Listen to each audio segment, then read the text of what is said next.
Hey everybody, Jane here, and today I'm doing a review of the book Closed Casket. Now, this does say Agatha Christie up here, but it is actually by Sophia Hannah. So, I did some research into this after I picked it up and listened to it. And apparently, the Agatha Christie estate was allowing Sophie Hannah to write some Hercule Poirot stories. So using Agatha Christie's characters, but the writer is actually Sophie Hannah. I don't know if she was using any concepts that Agatha Christie had that just weren't completely done by the time she passed. I'm not really sure how the whole arrangement worked.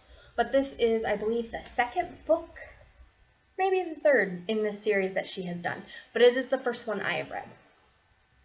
So in this book, we follow Edward Catchpool of Scotland Yard. And apparently he was in the last book. He met Hercule Poirot while they were solving some mystery in the last book. And both Edward and Hercule get invited to a house party by Lady Athena Playford.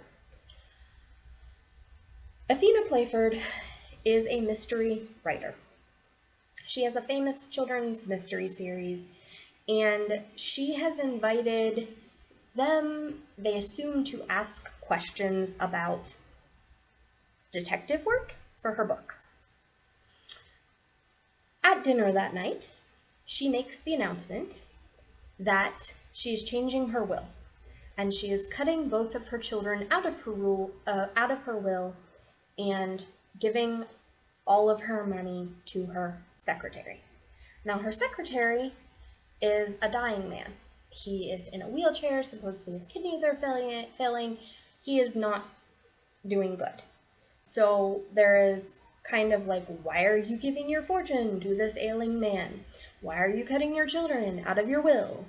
And why is everybody here? Because at the party we have two lawyers. We have Hercule, Edward, Lady Playford, Lady Playford's son, Lady Playford's daughter, the son's wife, and the daughter's fiance. We also have all the servants.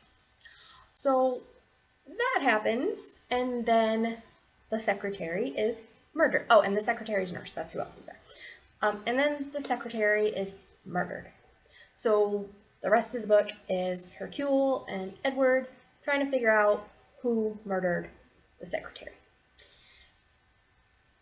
I gave this book a 3 out of 5.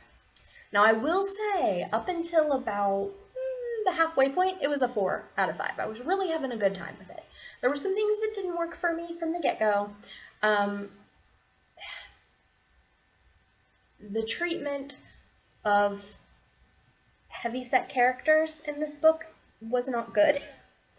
One of the lawyers is apparently overweight, and they make a big deal out of him eating dinner really fast, and he thinks he's been poisoned, but he just has gas, and the doctor goes and pokes him in the stomach, and he's fine.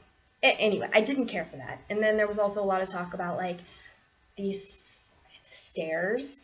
If you're heavy, it really creaks under you, and yeah. I didn't like the fat rep in this at all. I thought it was very poorly done.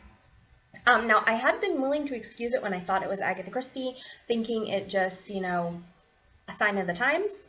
But since this is not, and it's more modern, I don't feel capable of making that excuse for the author. I just don't.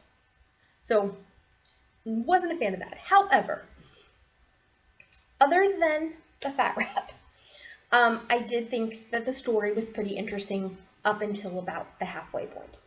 So we have the secretary murdered. Why was the secretary murdered? Why did Lady Playford write her children out of her will? The secretary was beaten over the head until his head was almost unviewable. We do later learn that it's a little more complicated than that, but basically we have this dead body, and the nurse swears that she saw a certain person beating them over the head, but we have reason to doubt that that person is the person who who murdered him. Anyway, it was really engaging and interesting. I loved the Poirot character. So this is again told from Edward Catchpole's perspective, and Poirot is kind of crazy and zany. He's very much very eccentric, very full of himself. And I'll be honest, I haven't read a lot of the original Agatha Christie. I did read Murder on the Orient Express, which I think is the only Poirot I've read. I am checking more out from the library, though, because I do want to see more of this character. He is hilarious the way he's done in this. And was really good, although, again, maybe a little overplayed, but I don't know if that is how he is in the original. He's very much conceited, thinks he's the best, and kind of drives Catchpole, the Scotland Yard guy, crazy, because, you know, he does the whole, I'm the smartest one here type thing. But it was funny, and it was engaging, and it was interesting, until they finally solve the murder. As they start to unveil what's going on, I didn't like it. I thought, for me, it dropped down to a 3. So I guess a couple things happened that didn't work for me. Number one, it just was so outlandish, everything that happened. And I didn't necessarily feel like we got a really good explanation for a lot of it. Like, it was kind of dumb. I'm not gonna lie, it was kind of dumb. Another issue is the person who ended up being the killer, I was not wanting to be the killer for a lot of reasons. They were one of the more interesting side characters.